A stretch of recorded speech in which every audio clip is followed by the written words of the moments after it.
வண்டி ஓட்டுனதுதான் சரியில்லை. வண்டியா ஓட்டுற இன்னும் கொஞ்ச நேரம் கூட வந்திருந்தனா என் குடல எல்லாம் வாய் வழியா வெளியே வந்திருக்கும். உன் கூட வந்த பாரு என்ன சொல்லணும். ஏங்க என்னங்க நீங்க தானே வண்டியை கொஞ்சம் வேகமா ஓட்டுறான்னு சொன்னீங்க. வேகமா தான் ஓட்ட சொன்னேன். அதுக்குன்னு இப்படியா சரியான காட்டா இன்னும் போய் என் தலையில கட்டி வச்சிருப்பறியா. ஏன் பைரவி எப்படா சாக்கு கிடைக்கும், எப்படா வந்து என்ன தொடலான்னு பாத்துட்டு இருக்கியா. கார்ல வாட்டர் பாட்டில் இருக்கும், போய் எடுத்துட்டு வா. சரி போற வழியில லெமன் ஜூஸ் வாங்கி தரேன். லெமன் ஜூஸ் குடிச்சனா இந்த எதுக்கழிப்புலாம் இல்லாம வாந்தி வராது. நீ வண்டியை முதல்ல ஒழுங்கா ஓட்டினாலே எனக்கு வாந்தி வராது. எரும மாடு வண்டியை ரோட்ட பார்த்து ஓட்ட மாட்டியா. கண்ணென்ன பொடலியா வச்சிருக்கேன். ஐயோ.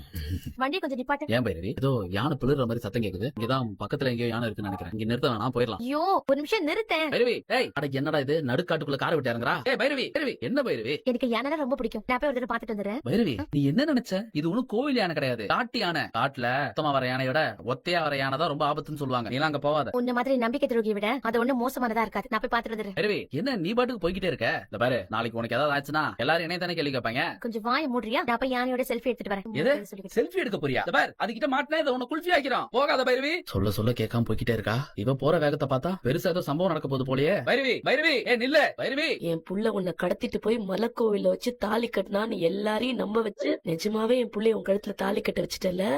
இந்த போட்டோவை யாரடி உனக்கு ஃப்ரேம் பண்ணி கொடுத்தா? அன்னபூர்ணி அத்ததே. எந்த சம்பவத்தை நான் மறக்கணும்னு நினைக்கிறேனோ அந்த போட்டோவையே ஃப்ரேம் பண்ணி மாட்டி வைப்பியாடி.